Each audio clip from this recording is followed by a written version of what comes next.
a deck that debuted in a Japanese Grand Prix, finished second place, I believe, if I'm not mistaken. It is basically a black-white human shell. You know, Zathra Necromancer, a lot of various 1- and 2-drop humans. Blue is in the deck for Yev Sky Knight, among other cards. And it goes all the way up to more expensive cards that you don't see in conventional Orzhov or Boros lists, like Whip of Erebos and Obsec. So definitely a funky deck, a lot of 1s and 2s in that list.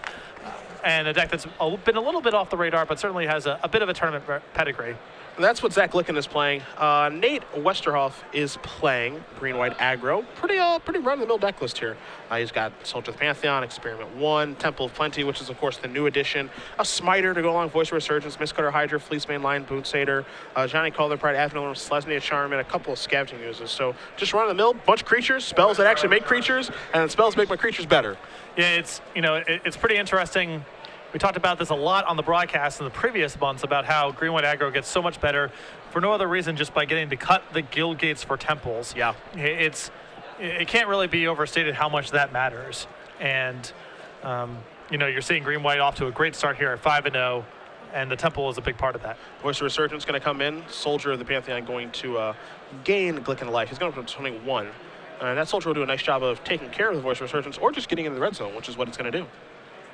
Now, as per humans, we also saw at the Sunday Super Series, you've seen opposing Sovereign going to come here. Makiro Mahara playing that deck and doing really well with it on that weekend. And when you see a great player like him kind of endorse this strategy that people aren't sure how good it is, it leads me to believe that it's probably pretty good. Yeah, I think it's one of those things where, it looks, for lack of a better term, like a Japanese deck. There's a lot of weird numbers, and it doesn't really look like anything that you've seen before. But there's a lot of synergies involved in the deck. There's a lot of power. It can still get some explosive draws. So it never really took off, at least in the Open Series, the way that I anticipated post-Grand Prix. Yeah. But the deck is definitely legitimate. I've played against it a few times online, and there's a lot of powerful stuff going on.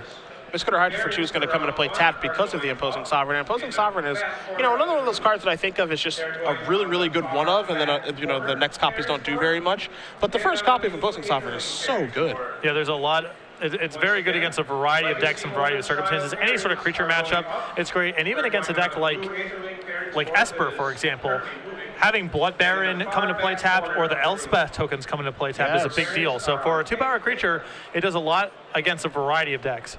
And here comes the Zathra Necromancer. So there are humans in play. Necromancer is ready to maybe play a little bit of defense here as Westerhoff's going to untap his 2 creatures. You see he's drawing a forest for the turn. You see in his hand he's got an Experiment 1. Not sure what else he has, but whatever the creatures are, and his deck is full of them, they're all going to come into play tapped and not be able to play appropriate defense. So here comes Voice of Resurgence. Maybe that wants to offer up a trade to the Necromancer, but it will come into play tapped. The Elemental token will, as will the Zombie. When that comes into play tap, because that's what Necromancer causes the creatures that come in from that to do.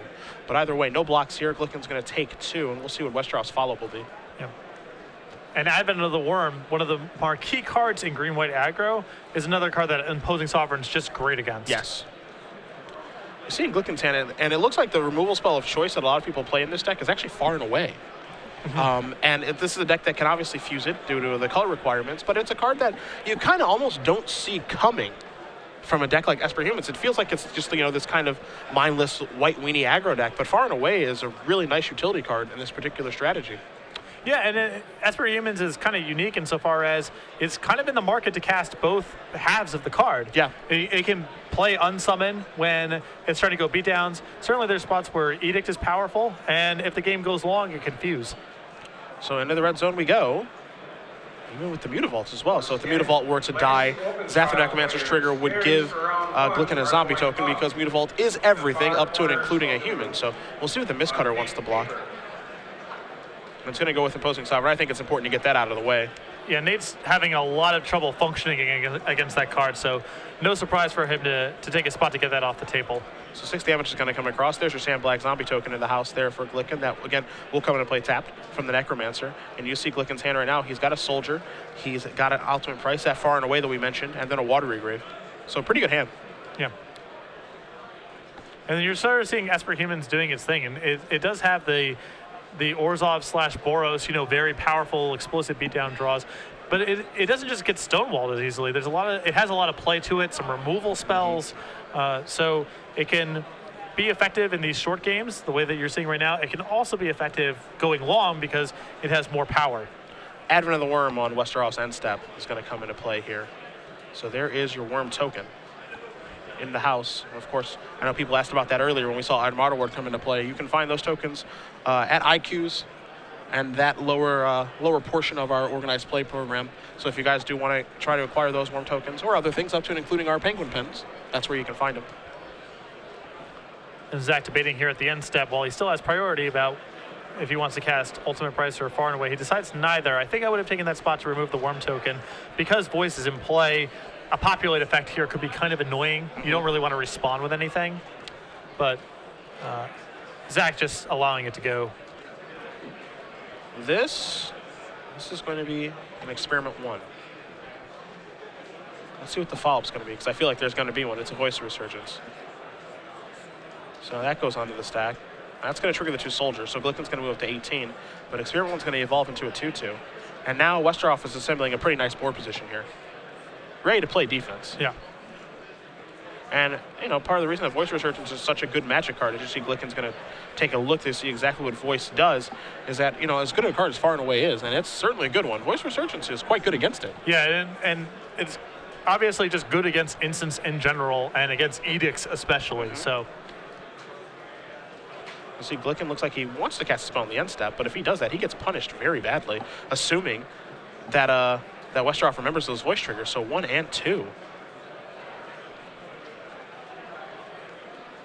Well, let's see if he, assuming that he didn't remember, and it looked like he tapped them, so it looks like 2 elemental tokens are going to be coming over here in just a moment.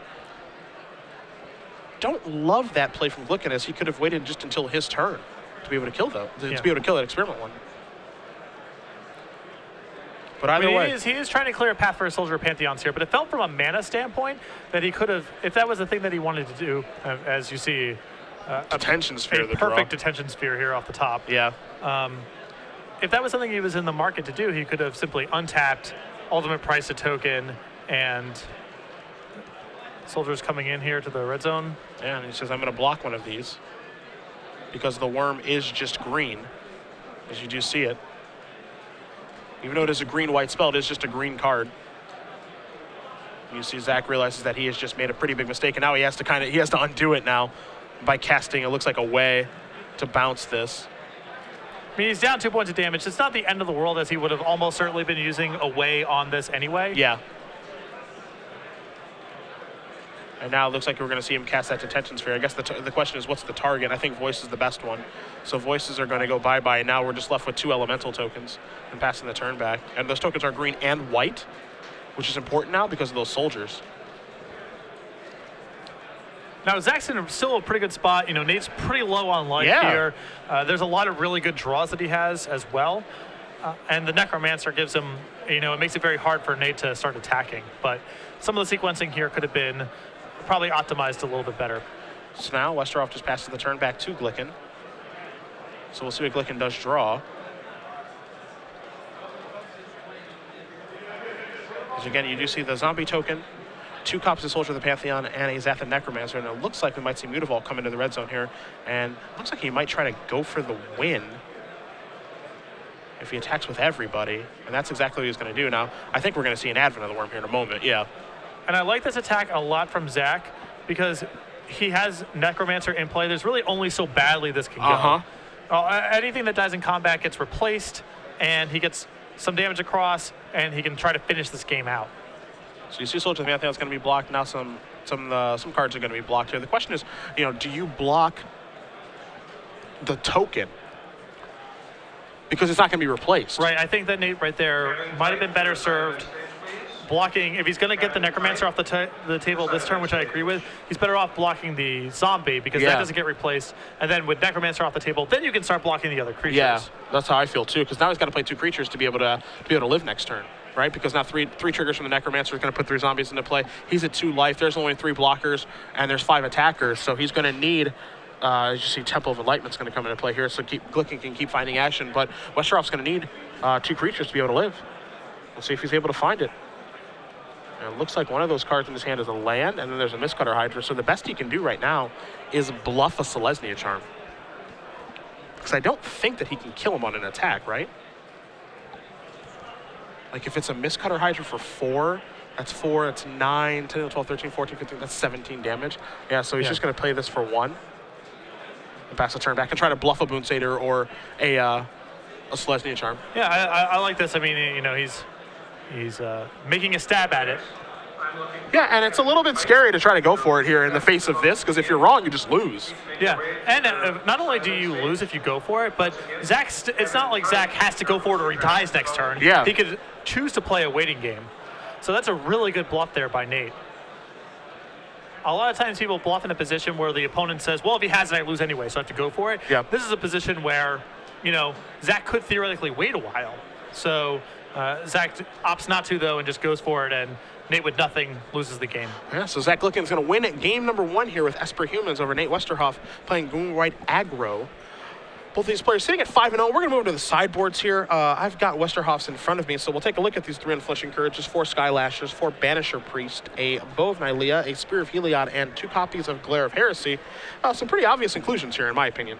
You're going to see Banisher Priest come in almost assuredly. Yes. Best card in this kind of mid-rangey creature matchup. You've also got the 1 Spear of Heliod, which we could potentially see come in as a way to buff the creatures. But, I'm not entirely sure, if it's necessary to have a buff in this kind of deck when your creature's already bigger than his. Yeah, I'm curious what the Spear is for. It could be for any creature matchup. It's possible it's for decks with sweepers, maybe against decks with Mizium Mortars he brings it in. You know, it's hard to know exactly what he would want the 1 Spear for. We saw how much trouble that Soldier of the Pantheon caused in the last game, so Glare of Heresy is almost certainly going to come in. It can also take care of detentions here as well, so it's got a lot of purpose in this matchup.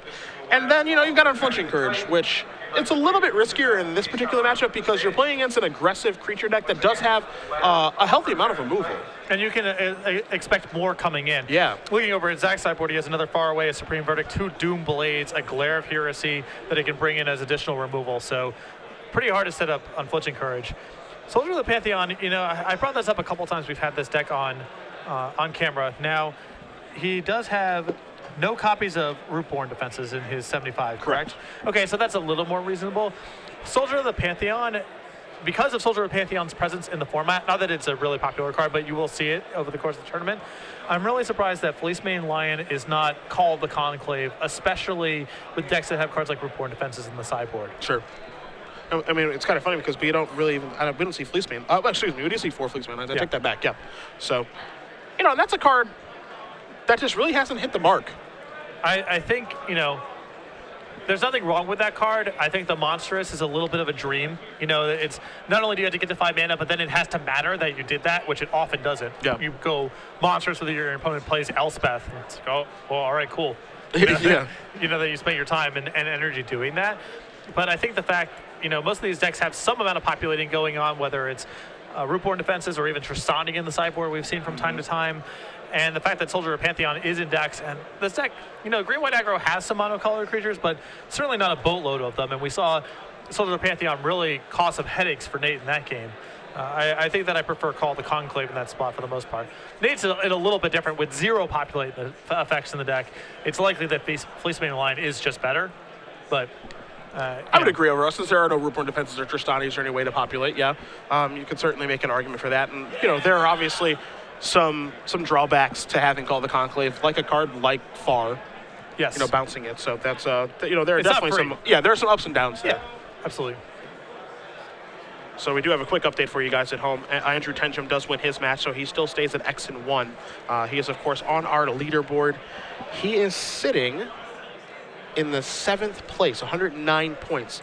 He's tied with Max Teets, and then he's a little bit behind Eric Smith with 127 Open Series points and Chris Van Meter with 128. So he's got some ground to make up, but it looks like he has the best shot at jumping someone this weekend. Yeah, and Andrew is, again, pretty unlikely it would take quite a run for him to be the season 1 point leader at the end of season 1. Not impossible, but we're asking a lot here. For the end of the year invites, Andrew is certainly, with the amount of tournaments that he attends and his proximity to a lot of the Open Series, I think he's got a great shot at nailing down one of those 8 at-large bids. I mean, he's off to a great start this weekend. Let's just play a little hypothetical here. Let's say he top 8s, this weekend. Whatever happens in Legacy happens. We might see him in Atlanta next weekend. Yeah. It's a little bit away from where he lives. I know he lives in the Madison area for school. but it might be worth the trek. I think that's around 10 or 12 hours, because I know from Indy and the Indy and Ohio area, it's about 8. To Atlanta? Yeah, I've made that drive for a Grand Prix or two. My sense of Midwestern slash Mid-South slash Deep South geography is not very good. So I would believe anywhere from 8 to 30 hours, basically. You see, Westerhoff is the one starting with Soldier Pantheon this game.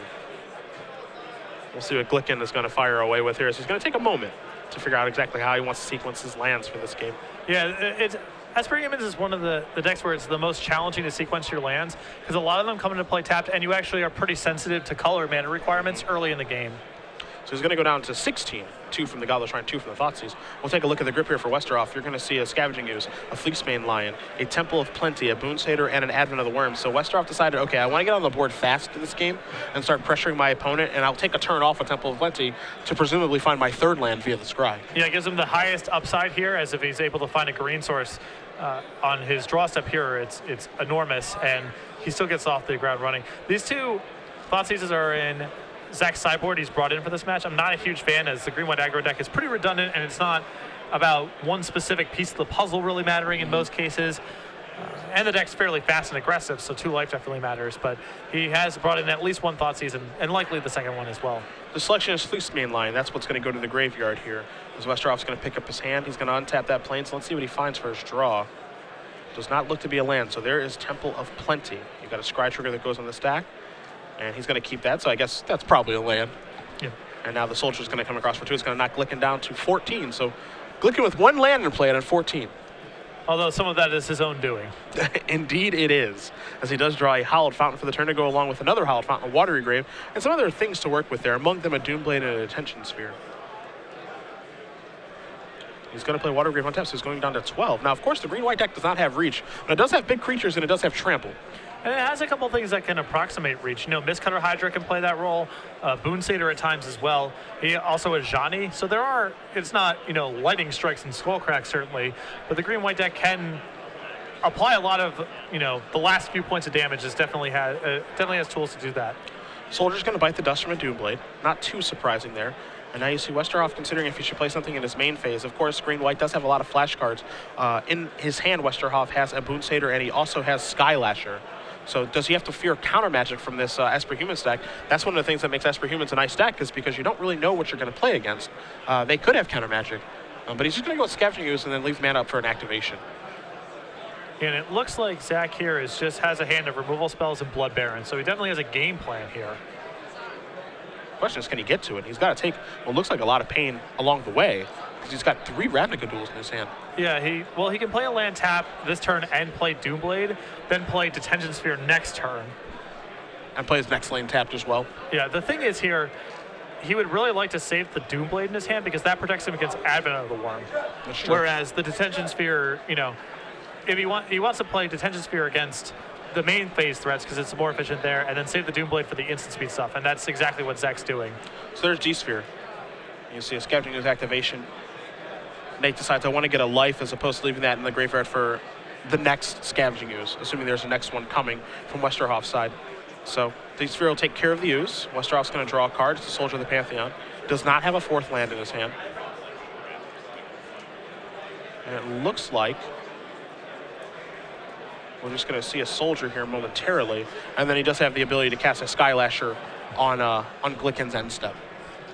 So Glicken's going to untap those 3 Ravnica duels. He's going to draw a Soldier of the Pantheon of his own. And that's actually, in a subtle way, a really, really nice draw, as it means he has an answer on board for the creature, you know, the Soldier of the Pantheon in play, he has an answer for in his own Soldier. It's actually getting to a point where he almost has to fire off that Doomblade on the Soldier because his life total is getting so low. So being able to play a blocker and leave Doomblade up and in hand is really nice. Yeah, really, really good. And Glicken's last 3 cards are quite good. You mentioned the Doomblade. There's a Hallowed Fountain, which is the 5th land for the Blood Baron that's in his hand. So Skylasher's going to come into play on Glicken's end step from Westerhoff. Westerhoff will untap. He'll take a draw step. And he says, all right, into the red zone we go. We'll see if Glicken does want to cash in one of those Doomblades right now or save it for later. And you see a Soldier going to jump in front of Soldier.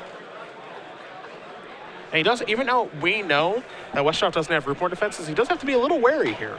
Well, furthermore, he really wants to save the Doomblade for the potential Advent token. He doesn't really care about Skylasher that much because Blood Baron covers / invalidates that. He really wants to save the Doomblade for a large green threat. That's another reason why that Soldier draw was so good. Getting to trade Soldiers is excellent there for Zack, as the Soldier is a good response to the Blood Baron, potentially. So they just trade off, and Zack says, all right, I'll take 2. That's fine. Tension Sphere the draw here, not so great in this situation, as Skylasher does have protection from blue. But it might just be time, excuse me, just to, take 2, go to 8, and say, all right, let's go, Blood Baron. And that's what he's going to do. Yeah, Zack actually falling to 6. Yeah. I believe. How much of that, is that 10 points of it being self-inflicted? Yeah, I think so. So now there's Moonsader. And it looks like as Westerhoff's going to come into the red zone here. Or is he? And it looks like he is. He drew a land for the turn, which is going to allow him to cast Advent of the Worm.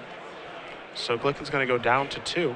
A risky no block there, as Selesnya Charm could have just killed him, but Zack knows that he needs this Blood Baron to win the game. He drew a Detention Sphere last turn, so this turn he can theoretically Doomblade the Advent token, Detention Sphere, the Boonsader, and just try to ride this Blood Baron to victory. Drew a Thoughtseize. Not sure you want to cast that one, as Blood Baron's going to come across into the red zone. Glicken going to go up to 6. Westerhoff going to go down to 17. So Glicken going to try to turn the corner here. And here is the Detention Sphere that you did mention.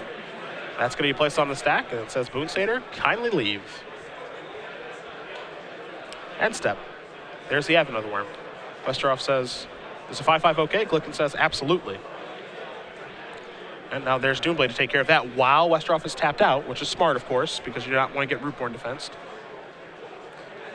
With the exception of last game and against the Voice of Resurgences and all that sequencing, Zack's play both strategically and operations-wise has been really tight. Now we see an Experiment 1 come in here for Glicken. A little late to the party as Skylasher is going to come into the red zone. So Westerhoff out of cards, did keep his card on top of Temple of Plenty, but that's to pass the turn back in the face of that Blood Baron. And Blood Baron's going to come rumbling across for 4 more. Glicken's going to move up to 8. Westerhoff's going to go down to 13. Follow-up play is going to be a Soldier of the Pantheon from Glicken. So that Thoughtseize may not be doing much, but everything else is, as Westerhoff's going to draw a card here in a moment. We'll see what he's able to find. That is a Mistcutter Hydra for a whole bunch. Not a shabby draw. So that is a 4/4. And Experiment 1's going to evolve, which is certainly important here. And I think you just jam everybody. And that's exactly what Westerhoff's going to do. So an attacker for 4, 5, 6, 7, 8. That's a lethal attack. Soldier, who do you want to jump in front of? Is it time to trade or is it time to chump? That is the question. I think that Zack is so far away from actually being able to Kelnate that he needs to trade. We're going to see where that Soldier wants to go because it's obviously on blocking duty. The question, of course, is do you want to trade with a Skylasher or do you want to trade with Experiment 1 at that point? I think it's a really tough decision. Yeah, I don't know what he has in the way of flyers or blue creatures at this stage of things. It's just you have Sky Knight, but if those are in the deck, then the Skylasher is really good against them, of course. The draw is another Soldier, so he's comfortable coming across for 4 more. Glicken's going to go up to 6. Westerhoff going to go down to 9. I like the attack here with the Blood Baron. You get out the Soldier. Maybe you trade with the Experiment 1 if you're able to. And then, obviously, Mistcutter Hydra's not going to be able to deal enough damage. But that assumes that Westerhoff draws nothing. Right, that's the other side of trading with Experiment 1 that turn is Experiment 1, now could potentially become a 3/3 this turn, which is pretty bad for Zack as it forces a chump block instead of a trade. In we go. Soldier in front of Experiment 1. That's going to bite the dust. Mistcutter's going to put Glicken down to 2. Westerhoff passes the turn back. In for 4. Westerhoff going to go down to 9. Glicken back up to that 6. Can't cast that Thoughtseize, obviously. Nope. There's Hallowed Fountain tap, pass the turn back. So, Westerhoff, can you draw a way to make that a bigger Mistcutter Hydra? I think you may have drawn a Mistcutter Hydra itself. And Glicken says, you have 1 card in your, Westerhoff says, you have 1 card in your hand? Well, it's not getting any better. Yeah, can't wait around. And if that is Mistcutter Hydra, I would cast it too. And he says, X is 4. And try to kill you? Or will he? I mean, he may not try to, but I think he will, and he does. So, Nate Westerhoff is going to win game number 2 with green-white aggro versus Zack Glicken and his Esper Humans deck, as both these players, again, sitting at 5-0 here in St. Louis. Yeah, and if there's a lesson to be taken from that particular game, I think it was Zack was maybe a little too liberal with using his life total as a resource that game. The green-white deck with, a lot of pressure and the ability, has things that are simulating range, like you saw Mistcutter Hydra play that role that game. I think that Zack should probably go back to his sideboard and take out these Thought Seizes. I think they're just not very well suited for the way these games are going to be playing. Yeah, ignoring the fact that he was at 2 life when he did draw Thought Seize, the first Thought Seize did not have a major impact on that game. He took a Fleece Mane Lion when Nate had other 2 and 3 mana creatures in his hand. Not really anything too impressive. And I think that's something that can happen a lot of the time, because as you mentioned, it's not about just taking one specific piece. All of the pieces in the green-white deck are just creatures that are redundant. That's it. Now, if he were to hit a card like Rootborn Defenses or something along those lines, I suppose you can make an argument for it. But again, the majority of the green-white deck is just big dumb idiots that are trying to kill him. There's also an argument for him not even just casting the Thoughtseize on the first turn, right? Yeah. I understand maybe Nate has exactly 1 2-drop, and it's really great to get it out of his hand and all that kind of stuff. But, you can wait until maybe he has 3 mana in play so you can take an Advent if he's drawn it since then. A lot of people get in this habit of, I just had to cast my Thoughtseize or my Duress on the first turn. Often if there's a particular card you're trying to get or a thing you're trying to answer, you're actually better off waiting for a couple of turns, assuming you can afford to spend the mana later. So you give your opponent the maximum amount of time to draw the card you're playing around, to give yourself maximum information on how you want to operate the subsequent turns and so forth. So even if Zack, brought in the Thoughtseizes and had in his opening hand there, doesn't necessarily mean he can cast on turn 1. He can play just Godless Shrine and say go. Yeah. I know that one strategy a lot of people employed in a previous standard format with the deck Solar Flare when Dragonstorm was big is they wouldn't cast their Castigate until the turn before Lotus Bloom was going to come off. Exactly, same concept. Yeah, with the thought process of, well, the turn Lotus Bloom comes off is the turn that you want to try to kill me, so I'm going to take, hopefully, your only copy of Dragonstorm on that turn before Lotus Bloom comes off, and it's going to mess up everything because you're not going to get Storm from your Lotus Bloom. You're not even going to be able to use your Lotus Bloom, and heck, I might be able to kill your Lotus Bloom on the next turn, and then you're really in a lot of trouble. Yeah, and it gives me maximum information. The most important thing, it gives me maximum time to draw your 1 Dragonstorm. If I castigate you on the second turn, and the Dragonstorm isn't there, but it's on the top of your deck or 2 cards down or whatever, it's a disaster. You lose the game. But if you allow them to get as many looks at it as possible without it killing you, the turn before you're about to die, that's the one you want to fire off your discard spell. We'll see what happens if Glicken does leave in those Thoughtseizes, goes back to the drawing board. You do see a sideboard out in the bottom left-hand corner, so maybe he did go back to the drawing board. We'll find out here, as we are in St. Louis at SCG Live. Hashtag SCGSTL, that's a mouthful, for your tweets all weekend long. Round 6 of 11 here in St. Louis. It's been a good tournament so far. Yeah, it's been, we're seeing a couple decks again. A little bit. We saw these in previous standard formats a little bit. Some slight upgrades made around the edges, particularly with lands from Born of the Gods. But decks that were not certainly in the upper crust of decks that we saw in the previous standard format, running very well so far. And don't forget, we do want to join you guys on Twitter, so feel free to shoot away any questions, comments, anything you guys got. We've got our mobile devices at the ready to chit-chat with you guys on social media as we do make our way through 11 rounds, 763 players here for this tournament. I know we've got our RK Post, in attendance here. Science Stuff, one of the most iconic Magic artists, came out for this tournament. I know he lives actually in the Seattle area, closer to me than I thought. I did not know that he lived in Seattle, first of all, but he also lives like a town away from me in Seattle. That's just crazy. It's a small world, I guess. But he's here hanging out. We've got a lot of named players in attendance. And 763, our 3rd largest standard open of all time. Somerset last summer, 961. Indy, 774, and then this one. Really awesome. Yeah, in really second awesome. place, if you're only counting ones that aren't tethered to an invitational, it's number 2 and almost beat out Indianapolis for largest of all time. People want a game. Yeah. They want a game, and I love it. You see Glicken going to take a look at his opening hand. He'll be on the play this game, and he's going to keep. He's going to start for the Hallowed Fountain, so we'll probably see a Soldier of the Pantheon start things off here in game number 3, and that's exactly what we do see for Glicken. So Westerhoff will take a draw. It's a Mistcutter Hydra. He's going to play a Forest and an Experiment 1. You see an Obsidian over there, Desecration Demon as well. Those may not be humans in the Esper Human deck. They're just very good cards. Yeah, the Esper Human deck with Zathra Necromancer can play a grindier game in a lot of places. So the game drags out. You have 4, 5, 6 mana in play. So a lot of these haymakers are just ways to win the game once it's dragged out some. See, Glicken does keep the card on top via the Temple. He's got 5 spells in his hand, so that is presumably a land, but does not offer up the trade here. The Soldier of the Pantheon is going to evolve Experiment 1, and we'll see if Westerhoff wants to attack with Experiment 1 or not this turn. I would assume that he wants to, because if Glicken isn't attacking, he's probably blocking, and you're okay with this exchange, I would think. Yeah, certainly your Zack's Experiment 1, Soldier of the Pantheon, rather, is better than Nate's here. Yeah. Just playing more of a defensive role. You see Glicken does have a Glare of Heresy in his hand, so he could just use Glare to take care of this Soldier, and then we're kind of in a happy land for his big haymakers, but it'll give him the necessary time to get the mana for the big haymakers. Yeah, he has a Detention Sphere as another piece of removal, and then a lot of power in his hand. I think he wants to Glare here, A, just because of the tempo of the game, and then B, because some of the good threats he has in his hand are gold creatures, so the Soldier matters.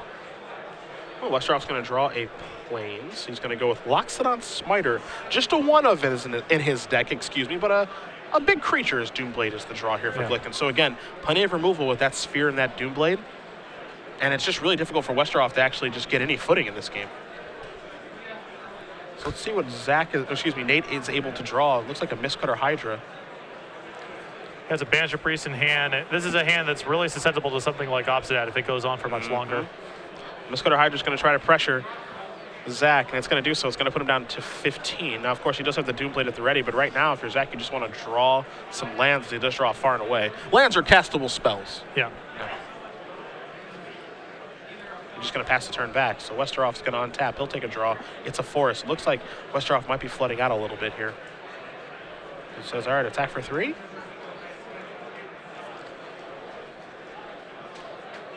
And if Zack was going to use his way here, I think that he should have used it on his own turn. He's opening himself up to things like Selesnya Charm or Boon Satyr or something along those lines by allowing Nate to untap with all of his mana. Yeah, think if he uses something like you mentioned right now. If a bestowed Boon Satyr goes onto that, it's bad news. Or just in response, just hard casting Boon Satyr. But either way, it works out for him. It looks like another Doomblade was drawn. So, man, if Glicken does draw lands at any point, it's going to be ugly. Yeah, and Zack's going to be really thrilled that there was no Advent there in the turn. It means for sure that Nate is just flooding out. And there is Mistcutter Hydra. Glicken says, don't worry about putting a die on there. Open Veribos to draw, pass the turn back. And if we have said many times in coverage here, it's oftentimes Mana Screw beats Mana Flood. Yeah. Because eventually you draw lands. Yeah. There's a boring Experiment 1. Watergrave finally off the top here for Glicken. He's going to go down to 13. You saw Westerhoff not cast Banisher Priest to evolve, which I believe is a smart decision to make, as now there is Desecration Demon. Westerhoff's going to draw a card. Was that Mistcutter Hydra? That may have been. If that's the case, that's pretty good. There's Banisher Priest. Evolution on Experiment 1 going to take place.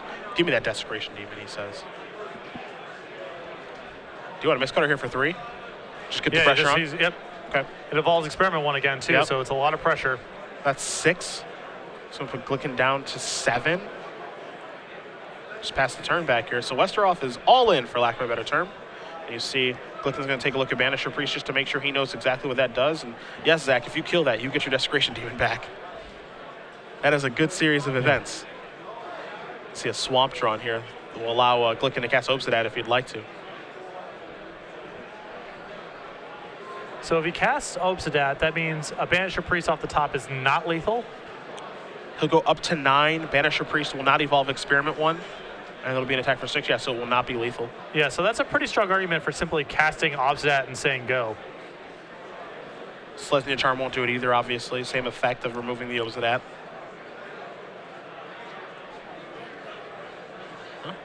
It's a tough spot to be in, because he obviously wants to trap him a little bit here. It depends, of course, on what exactly he was playing around there. Is that another Mistcutter Hydra? All right, the answer is no. Probably not. Yeah. So that's going to bite the dust. Here's Desecration Demon. Who are you going to block? You're going to block over here. Okay. So Westerhoff is going to knock Glicken down to 4. And just passes the turn back. So it may have been nothing at all, but I'm a little bit skeptical. Yeah. I think that's something over there as you see a Hollow Fountain drawn here. by Glicken to go along with that Obsidat and a Whip of Erebos.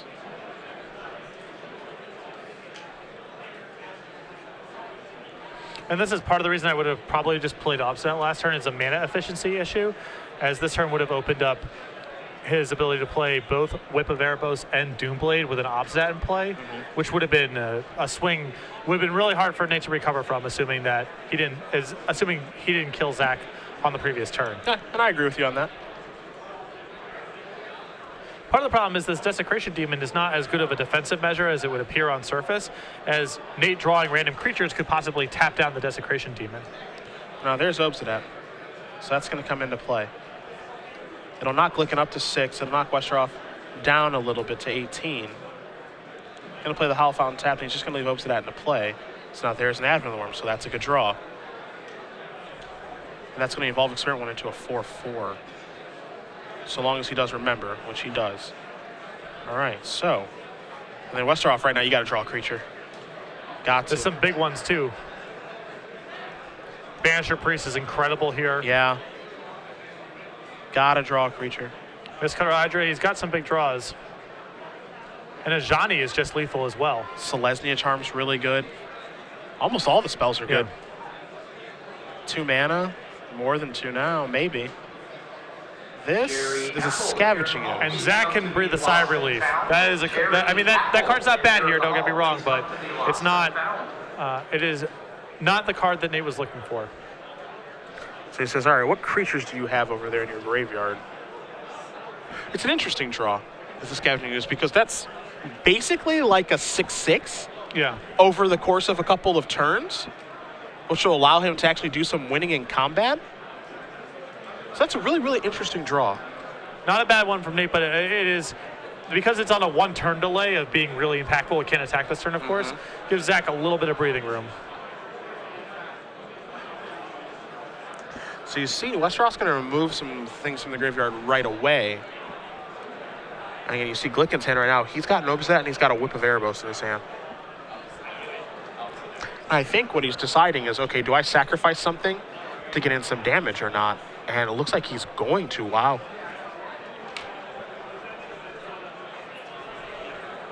It might be a little bit aggressive. Okay, here he comes. This is a very aggressive attack here.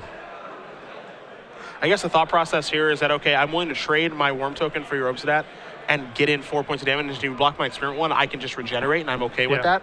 But, I mean, I agree with you. This is a very, very aggressive line of play by Westerhoff.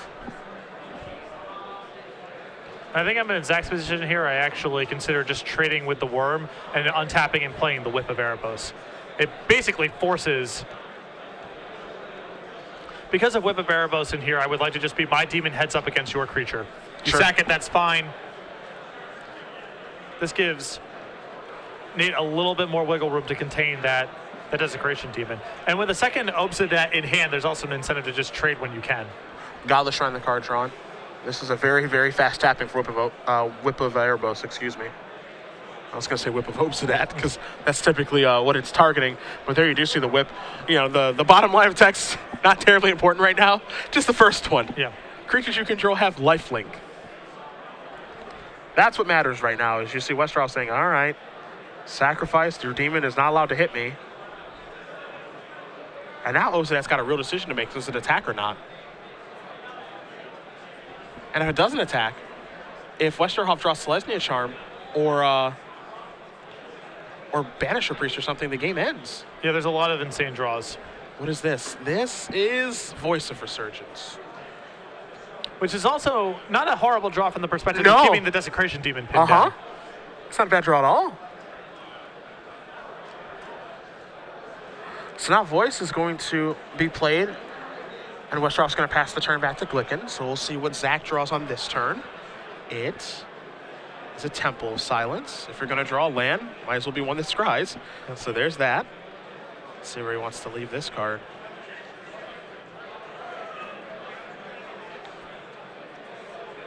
Doesn't look thrilled with it. Looks like there's certainly a decision to be made, however. All right, it says on top. Godless Shrine and another copy of Obsidat. Trigger. It's a good choice. sacrificing that Voice of Resurgence. He will get a token as well.